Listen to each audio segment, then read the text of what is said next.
सारा राशन यहाँ पे जितने भी घर मौजूद हैं देंगे। और आपको ये बताते जाते हैं कि ये राशन हमारे अंकल हैं इंग्लैंड से अपने पास फाउंडेशन की तरफ से दिया जा रहा है, और हमारा वो बहुत ज़्यादा साथ दे रहे हैं, इस प्रोजेक्ट में बहुत ज़्यादा हिस्सा ले रहे हैं और हमारी बहुत ज़्यादा हेल्प कर रहे हैं। सबसे पहले हमने हमारे बुजुर्ग हैं बाबा जी, हमने उनको राशन दिया, उन्होंने नमाज के लिए जाना है, बहुत जल्दी है।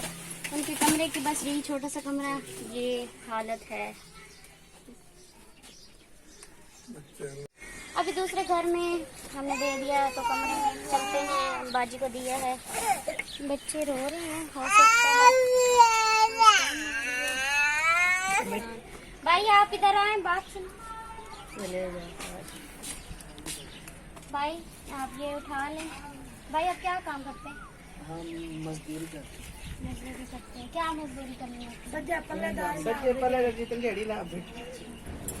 हमने तीसरे घर को भी राशन दे दिया है, तो अभी आगे चलते हैं। इस घर की भी यही हालत है जैसे पहले घरों की थी, दूसरे दो घर जो दिखाए हैं। अभी हम जा रहे हैं अगले घर और वहाँ पे हमारा इंतज़ार हो रहा है। चलिए घर चलते हैं, सामने बैठे हैं बाजी।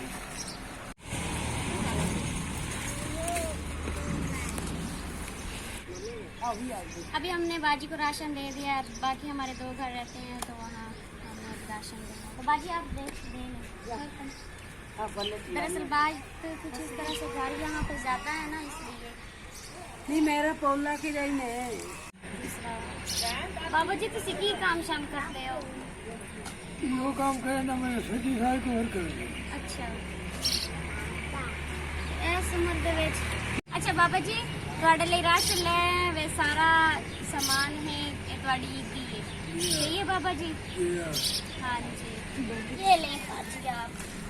इस बाजी को हमने ये सोचा था कि हम काउंटिंग करके गए थे कि यहाँ पे कितने घर हैं, पर हमें बाद में पता चला है कि ये बाजी अपने भाई के पास रहती है। इनको 15-16 साल हो गए अपने भाई के पास रहती हैं, और इन्होंने हमें बहुत ज़्यादा मजबूर किया कि हमें भी मुझे भी दे। तो फिर हमने कहा कि चले बाजी नाराज ना हो, बाजी का हमने दिल खुश कर दिया है।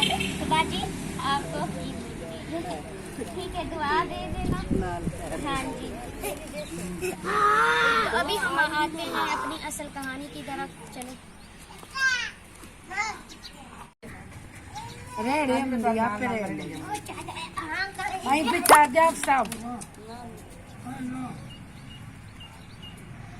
ऐसा जन्मदिन है आए आगे अदे ओ खलोवे छोरा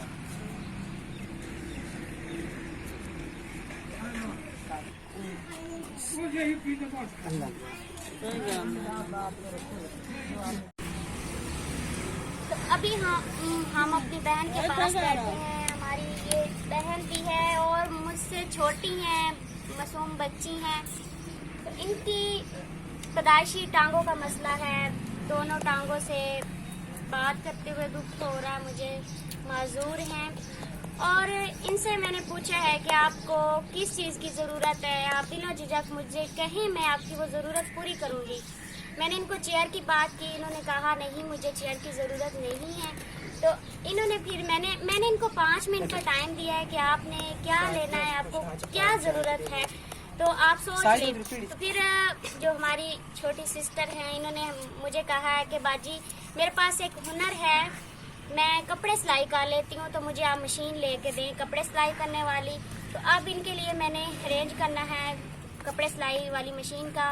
तो मशीन जो है वो 10,000 की आ जाती है, अच्छे से अच्छे हम मशीन में तो 10,000 की आती है। टांगों से मजबूर है, छोटी सी इनकी उम्र है, और ये बच्ची इतनी समझदार है, सारे काम करती है, अपने घर की सारी सफाइयाँ करती है, कपड़े धोती है, बर्तन धोती, खाना भी अच्छे से अच्छा बनाती है। अल्लाह पाक ने सिर्फ और सिर्फ कमी रखी है, तो बस यही टांगों की वजह से ये बच्ची, इसकी जिंदगी जो है वो जैसे हम अपनी जिंदगी गुजार रहे हैं ना, ये बच्ची उस तरह से अपनी जिंदगी नहीं गुजार रही, पर ये फिर भी अल्लाह का शुक्र करती है, फिर भी ये खुश है। हम राशन दे रहे थे, हमें एकदम से ना मेरी इसके कमरे में ये बैठी थी, नजर पड़ी, मैंने कहा इस बच्ची को क्या है, फिर मैं पास जाके मैंने पूछा तो बाजी ने बताया कि इसकी टांगों का मसला है, पैदाइशी पोलियो हो गया था इस वजह से। फिर इस बच्चे से मैंने पूछा है कि आपको क्या ज़रूरत है, आपकी कोई ख्वाहिश हो। इन्होंने कहा नहीं। आगे से ये मुस्कुरा के बोली, हालांकि कोई ऐसी हालत में बंदा होगा तो वो दुखी होगा, पर अल्लाह का देखिए शुक्र कितना करती, शुक्रगुजार बच्ची है, बहुत हिम्मत वाली बच्ची है। आगे से हंस के खुश होकर कहती है कि मुझे किसी चीज़ की ज़रूरत नहीं। जब मैंने टाइम दिया 5 मिनट का, फिर कहती है कि बाजी आप मुझे ना सिलाई मशीन लेके दें, मैं अपना बैठ के सिलाई कपड़े किया करूँगी। तो बच्ची खुद भी बात करेगी आपसे, तो आप बोले कोई भी बात करनी चाहे तो आप बात कर सकती हूँ। शर्माना नहीं है, नहीं तो दस हाँ शर्माना नहीं। तू बोल बाजी तो शर्म आया। तो बच्ची कहती है कि मुझे बाजी आप बात करें, मुझे शर्म आती है। तो बस अल्लाह पाक से हम दुआ करते हैं, हम बिल्कुल ठीक ठाक है, तंदुरुस्त हैं, हमें कमी महसूस नहीं होती। पर जब इस तरह की हालत में इंसान होता है ना, तो वो बहुत सारी उसकी ख्वाहिशें होती हैं, पर वो कुछ कह नहीं सकता। तो यही है मेरे देखने वालों से कि इस बच्ची के लिए बस जो बच्ची की ख्वाहिश है सिलाई मशीन के वो लेनी है, तो वो इंशाल्लाह हम बच्ची को लेके देंगे। आप मेरी बहन भी हो, ठीक है, मेरी छोटी बहन की तरह हो, आपने परेशान नहीं होना, हम आपको सिलाई मशीन लेके देंगे, ठीक है। आपकी यही ख्वाहिश है, हम आपकी ये ख्वाहिश पूरी करेंगे, क्योंकि अभी ईद है, ईद में से 2 दिन बाकी हैं, तो ईद के बाद इंशाल्लाह परेशान नहीं होना, ठीक है। बहुत ही बहादुर बच्ची है। तो वीडियो को यहाँ पे भी एंड हम करते हैं। अपना बहुत सारा ख्याल रखना है, दुआओं में याद रखना है। अल्लाह हाफिज़।